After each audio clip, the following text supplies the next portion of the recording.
So I just want to apologise. It's really information heavy. I'm sure it's probably things that you've probably heard before on the media or through your own research. I hope it's not too boring. So I apologise for that. Okay. So as Ryan was saying, there's not that much information. It's not a very well studied infectious disease, I should say. A lot of the information comes from animal experiments, and as you all know, we're not tiny little monkeys or little guinea pigs, so there is some discrepancy, or previous human outbreaks, and the quick wet outbreak in the Democratic Republic of Congo does feature a lot, and there are resources out there. There's also limited information about the effect of age in paediatric population versus adult cases, and also the importance of pregnancy.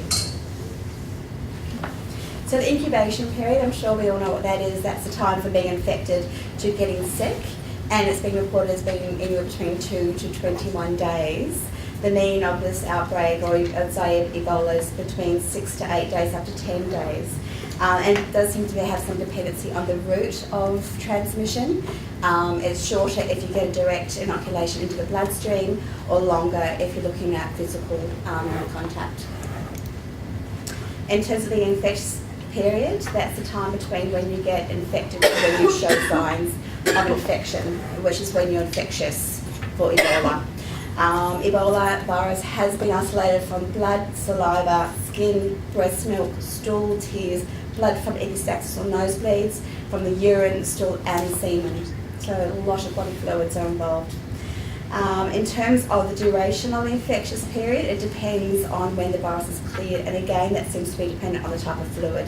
There was a report of a South African anesthesiologist who was infected with Ebola, and they managed to get the virus isolated from her blood up to 20 days after her infection, from her urine up to 23 days of the infection, and we know from other studies that it's isolatable from semen after 90 days of infection.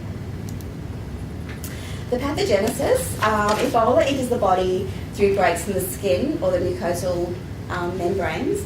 It then affects the antigen-presenting cells or the dendritic cells, the macrophages, where it's taken into the regional or the local lymph nodes. At that point, it undergoes replication with the production of virus either associated with monocytes or in the blood as free virus particles. It then disseminates to through the lymphatic blood vessel or lymphatic system or the blood system to other organs, distal lymph nodes, liver, spleen, adrenal gland. At that point, it replicates. You get infection of the organ tissue, and you get a production of a cytokine storm. And it's really the host immune system that really does seem to be important in determining how severe the infection is and the outcome. That cytokine storm leads to progressive necrosis and the liquefaction that we like to talk about on movies. Ebola does not infect T or B cells, however it does cause massive death of them through a programmed process called apoptosis. So you become lymphopenic, or you have very low numbers of white cells, which means you're susceptible to other infections as well.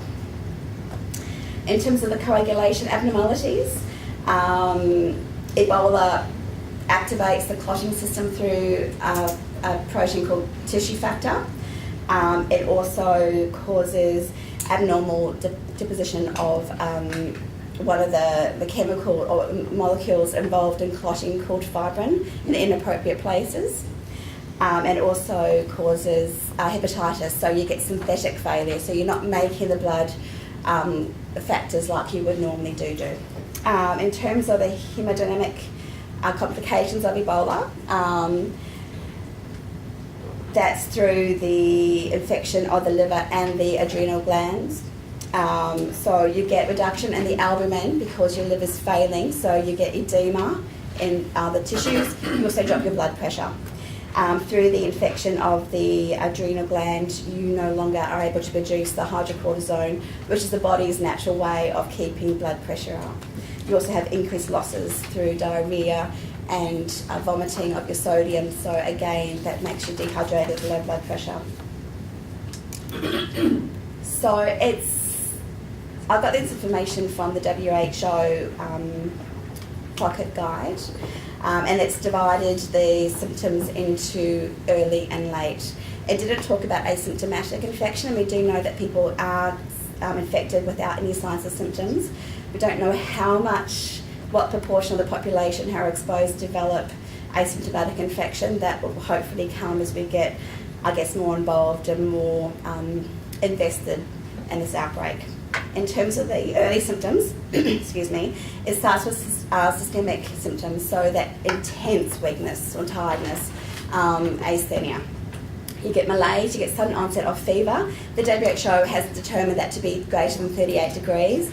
Other people say 38.5. You get headache, which is really severe, you get muscle pains, you get joint pains.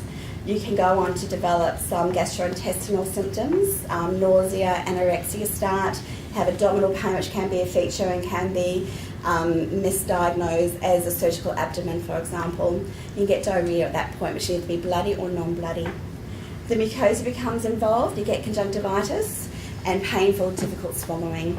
And for some reason, hiccups are a big component and a consistent component since 1976 when Ebola was first diagnosed. The late clinical features, confusion and irritability predominate. Fevers and seizures and decreased level of consciousness is also a prominent feature.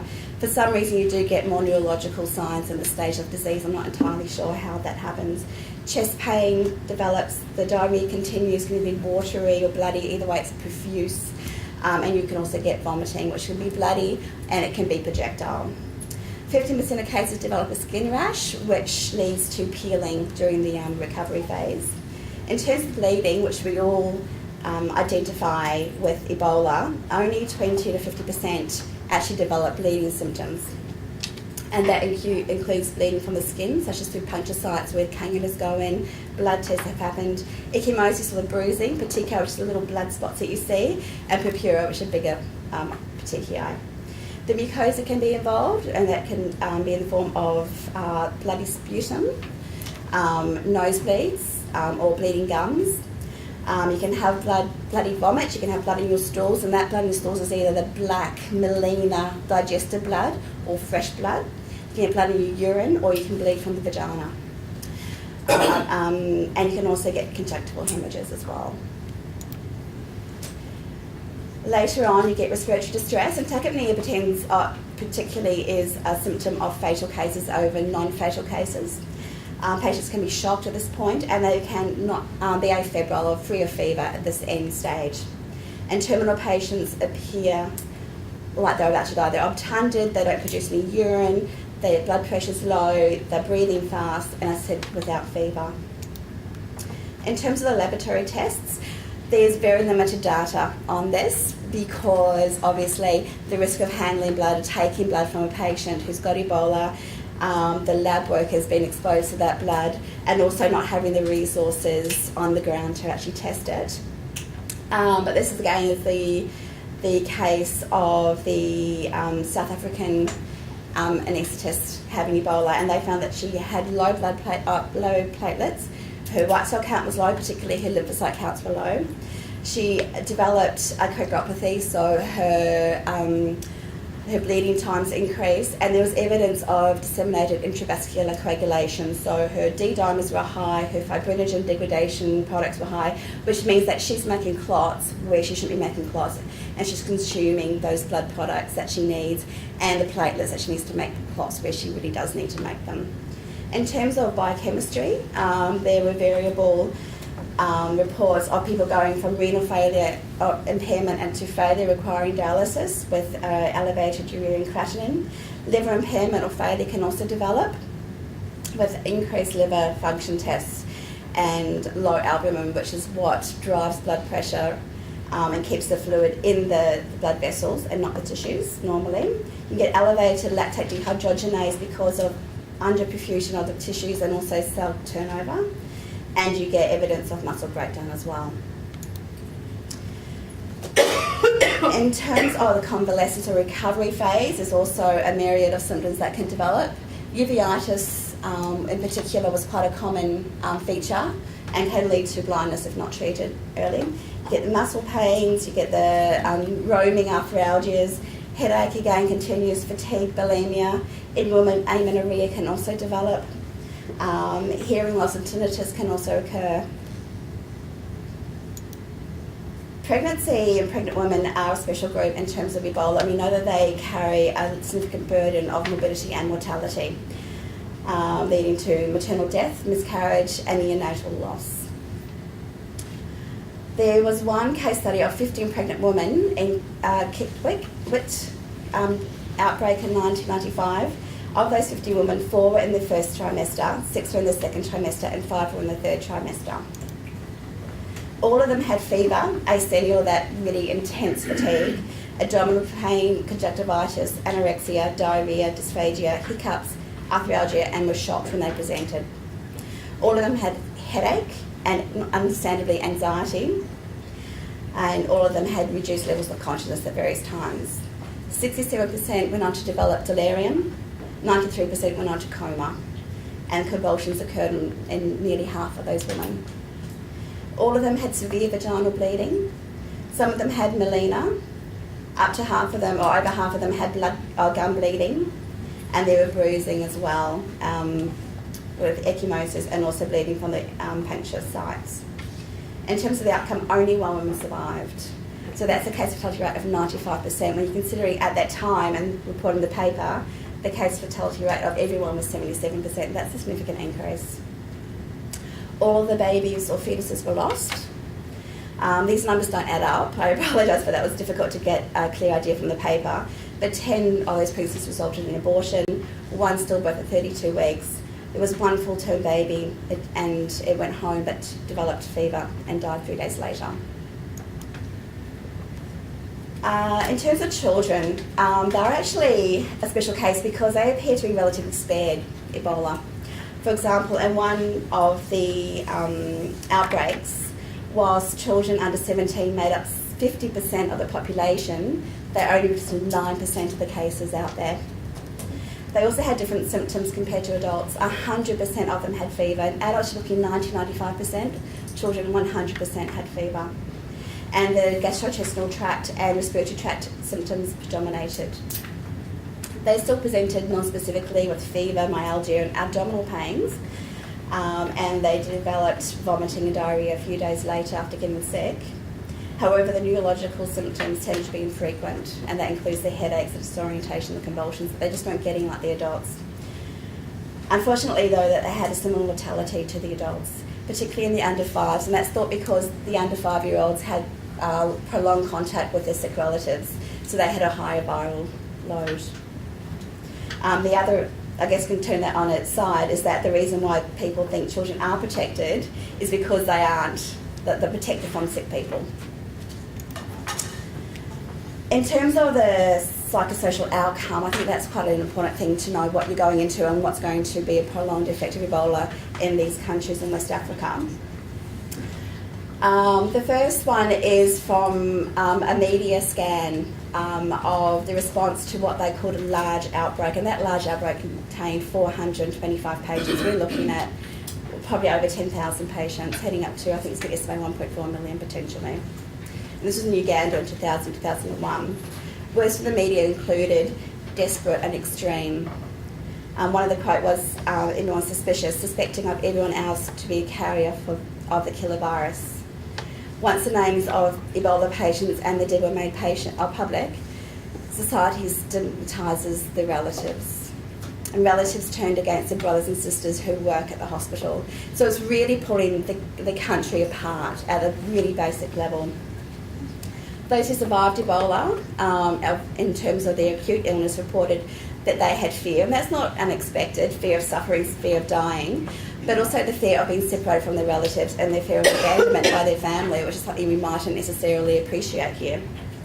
They felt that they received support from the medical staff and the family members, and importantly from other patients, so that's a good support for them, even though they're all going through the same thing. And faith was really important as well. All of them reported support in their belief from God. In terms of outcome, their experiences in their recovery, which you would expect or hope to be a happy situation, rejection from the community occurred, and that included their family, their friends, and their neighbours. Some of them saw Ebola as a punishment, not an infectious disease. And there was significant grief from the family members who did not survive, which I guess we would call survivor guilt. As well as that, they had to make up the income that had been lost while they were acutely ill. On the bright side, they received support from their family members and from the medical staff going around to see them. And also, they also reported that their faith in God was important for them. Because Ebola at the early stages presents quite specifically, there is a long differential list. So malaria, in particular in Africa, you have to think about that with its fever, is headache and malaise. Other viral hemorrhagic fevers cannot be differentiated clinically from Ebola and requires further tests, and that's particularly important given the fact that there's been some Marburg activity in Uganda. Meningitis, particularly in Africa, it's meningococcal type A, is important with fevers, headaches, vomiting, decreased level of consciousness. Measles also, and that's particularly important given the fact that the non-Ebola medical programs such as immunisations have really shut down. Shigellosis is something we don't particularly see in Australia too much, but it's a foodborne illness which presents with fever, abdominal pains, vomiting, and the diarrhoea can be bloody, and there can be also rectal bleeding. Influenza, Africa is going into its flu season. So we know that it can present with fever, and gastrointestinal symptoms, fever and respiratory symptoms, so all of those together. Gastroenteritis is important, particularly given the level of sanitation and hygiene in some of these countries not being as we would expect it. And there has been some cholera outbreaks, not particularly that I know of in West Africa, but other parts of the African continent. Typhoid fever presents with fever, fatigue and abdominal pain, nausea and headache. Sounds very much like Ebola. Hepatitis is also an important oral fecal transmission, and as well as bloodborne transmission, and the non-infectious diagnoses such as an acute abdomen. People still get appendicitis whether it's Ebola around or not. This is the next few slides I have gotten from the WHO clinical case diagnosis of Ebola. They've got 4 classifications. Firstly is a suspected case, and this is how most people are going to be diagnosed at the start. A suspected case is a person, alive or dead, currently suffering or have suffered in the past from a sudden onset of high fever with contact with a suspected, probable or confirmed case of Ebola, or sick or dead animal. Or any person with sudden onset of high fever with at least 3 of these following symptoms, including headache, lethargy, vomiting, abdominal pain, hiccups, breathing difficulties, or anyone with unexplainable bleeding or death. The next step is then to define your probable cases, which is any suspected case evaluated by a clinician who then thinks that potentially is Ebola, or a deceased suspected case where there's been an epidemiological link to a confirmed case and you're unable to collect specimens for testing. After that, you then go on to do your lab testing, and then you reclassify your people as either laboratory confirmed or non-case. So in terms of laboratory confirmed cases, that's either a suspected or probable case with a positive laboratory result, and I'll go to those in just a moment.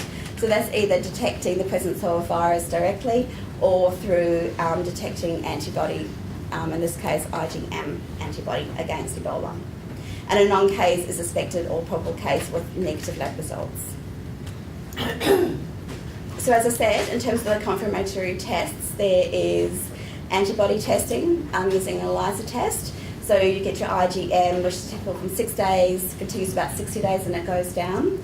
Whereas IgG is detectable from 10 to 12 days. And if no one understands this, please ask a question. So it goes up about 10 or 12 days and it lasts for at least 10 years.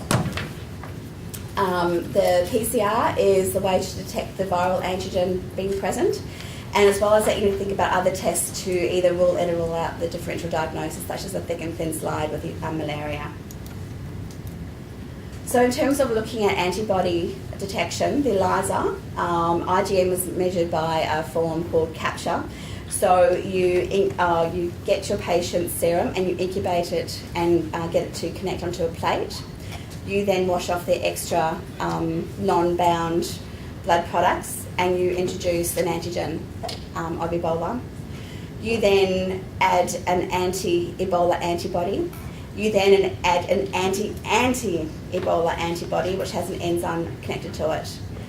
This enzyme converts the substrate into a coloured substance, which you read with a computer, and that tells you whether it's present or not. In terms of IgG, slightly different. You this time directly bind the antigen to the plate, and you incubate that with the patient's serum. You then have an anti-human IgG antibody, which has this enzyme connected. You add the substrate and again see whether the IgG is there or not using computer to read changes in colour. Pretty sure most of us have heard about PCRs these days. So it stands for Polymerase Chain Reaction. You get a patient sample or specimen and you extract the RNA. So you use an enzyme called reverse transcriptase and you convert that RNA into cDNA or a copy DNA. You then amplify the DNA as many times as you need to get the sensitivity that you need to be able to detect the DNA. And the way that's done is by running your products of PCR on a gel electrophoresis. So, for example, this isn't an Ebola one, but say your control was here and you're saying this is where the Ebola DNA runs, the section that you're looking for. You can see your patient's positive and this patient says negative. Okay. The World Health Organization has put out guidelines of how to interpret these tests. So if you're looking for an acute infection, the IgM, this has been the first couple of weeks before you get IgG production. IgM is positive, and you also have antigens present. If you're looking at for a recent infection where the infection occurred a couple of months ago, although in the same epidemic, you have IgG and IgM, so the IgG comes up about 2 weeks after infection. In terms of the viral antigen, it really depends where you're getting the sample, whether it's blood or semen. The difference is months. If you're looking at whether someone's had an infection a few years ago, your IgG is quite high. Your IgM instead drops off about 2 months, and you shouldn't have any viral antigens present. And again, for the past infection, you have a low IgG, and everything else is negative. So you can also date as well as diagnose Ebola. Supportive care is really a place where we don't have much in terms to offer. Management, we don't have much in terms to offer. Supportive care is the way that we do it. So you're looking at electrolytes and fluid management. As I said, there's lots of reasons for them to have low blood pressure and have abnormal electrolytes or salts in the blood. You need to really think about monitoring the blood pressure. You need to think about maintaining the oxygen saturations. You need to give high quality nutrition. Those who've been sick can lose up to 10 kilos in a couple of weeks. You need to think and treat secondary infections with antibiotics quite aggressively. They don't have white cells. The T and B cells are almost wiped out. And you also need to think about pain management and psychological support. This is a quote from Anna Waltz, who wrote about her experiences in an emergency care centre in Sierra Leone about management. And she said supportive treatment can help patients survive longer, and that extra time may be what gives their immune systems a chance to start fighting the infection. So we are not doing anything with supportive care, we're just helping to get them through to hope to get their bodies working again. Management with convalescent sera has come into the limelight a little bit recently, with the WHO looking at potentially introducing this form of management. It has been looked at in a couple of previous epidemics that I could see. So the initial one in 1976 in Yambuku, where the Ebola River runs through. The convalescent serum was given to a young female. It was only one. She died. No details about exactly when in her illness she got it. It might have just been too late. If she got it early, it might have worked. Don't really know. Kikwit in 1995. 8 patients were given convalescent serum from 5 people who had recovered. Of those 5 people, all of them had IgG, 4 of them had IgM, and obviously they were screened for other bloodborne infections, including HIV and hepatitis B. Of the recipients, there were 7 survivors. and they all had IgM present within 4 days after the infusion. And it took them 2 to 4 days before they started clinically to show improvement. IgM was not detected in the fatal case. So really you think about exactly when you're giving it. They've also done some laboratory experiments. They had a survivor, one lab had a survivor from the Kikwit epidemic, and they took the convalescent sera for him. They gave lethal doses of Zaire Ebola to guinea pigs by direct inoculation into the peritoneal cavity. They found that it was protective, and all the guinea pigs survived if it was given before 6 hours of viral inoculation. So obviously it's not something you can use clinically. However, it didn't achieve sterility, so there was evidence of low level of viremia continuing with these guinea pigs, but that was sufficient to allow their own immune systems to be able to control that infection. The concern with convalescent sera in this situation is presented here by the CNN, where hospitals and nations hardest hit by Ebola struggle to keep up. Desperate patients are turned to the black market to buy blood from survivors of the virus. We don't know if that blood has anti-Ebola antibodies. We don't know if it's been screened against HIV, hepatitis B, C, malaria, and all the other parasitic diseases that you get in Africa that can be transmitted through blood transfusions. It's just a scary situation.